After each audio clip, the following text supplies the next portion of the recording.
And welcome back. The litigation between Masterpiece cake shop owner Jack Phillips and the state of Colorado is officially put to bed. The State Civil Rights Commission has agreed to dismiss all lawsuits against Phillips and his bakery in exchange for Phillips dismissing his federal case against the state.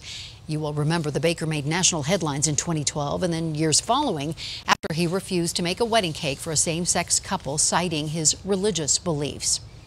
It was a late night at the state capitol, but a state Senate committee agreed to move forward with a controversial bill that could have major implications for Colorado's oil and gas industry by giving cities and counties more control over regulations.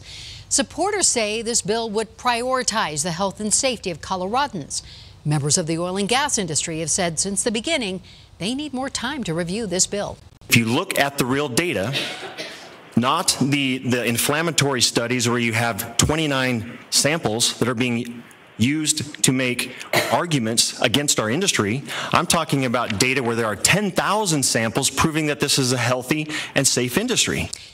Both opponents and supporters expect a long and vocal battle over this bill.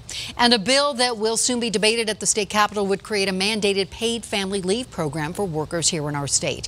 Right now, fewer than half of Coloradans have access to paid family leave.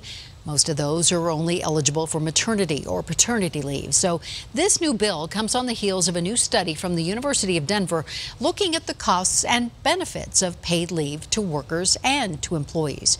Our Nicole Brady talked to the author of the study about her findings. I'm joined now by Jennifer Greenfield with the University of Denver. She was the lead author on this paid family leave economic study. Give us an overview. What did the study find that will be helpful, no doubt, to lawmakers? Sure. So we wanted to do a deep dive into looking at what a paid family leave bill would look like in Colorado, what it would cost Colorado workers and employers, and how we might benefit.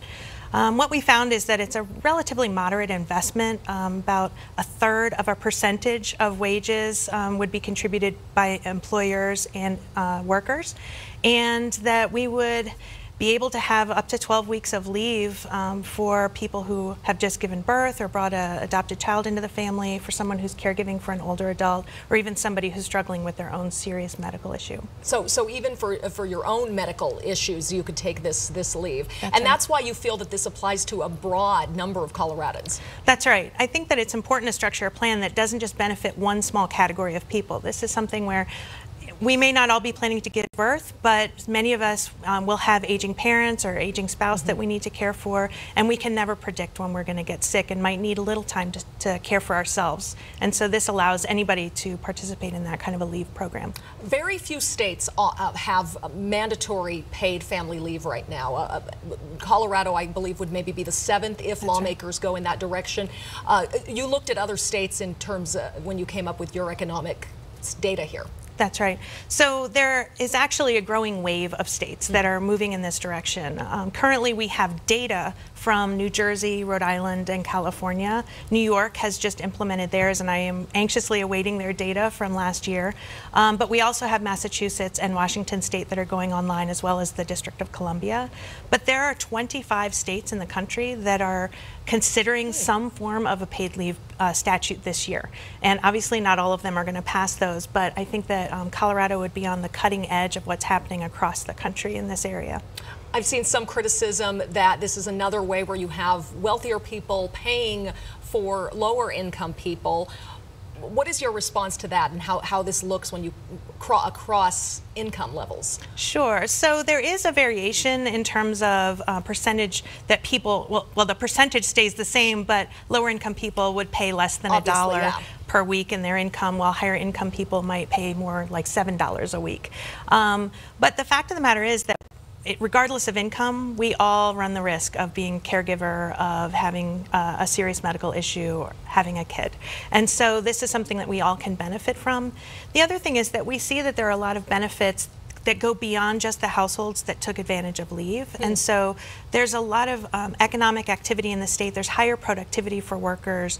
There's more attachment to the workforce. There's fewer people who use public assistance because they have access to income while they're on leave. And so they don't need to go on, cash assistance or Medicaid or those kinds of programs. So we all actually benefit, even if it's just the lower income workers who are really taking those checks home and using them.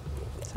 And ultimately, you found in this study that there are some benefits just to the workforce. I mean, we're talking about right now employers having a tough time filling jobs. This could create some positivity in the work environment and maybe help them recruit even. That's right. And it certainly lowers turnover costs. When you level the playing field, I think one of the things we hear from small business is that they can't afford to offer their own paid leave plan. But once they're able to have it through the state, they know that their workers will be taken care of for those weeks when they might need leave, and therefore the small businesses are not worried that they're going to lose the good workers to those larger employers that can offer this benefit. And workers do tend to return to their previous employer after leave. There's some interesting research out of California that shows that a year or even 2 years later, the workers are still employed at that same employer rather than moving on. And so those small businesses are really going to benefit from not having to hire new workers. One of the unique provisions in this bill would be a category of paid leave called safe time, which would be offered to victims of domestic violence. And stay with us. We'll be right back.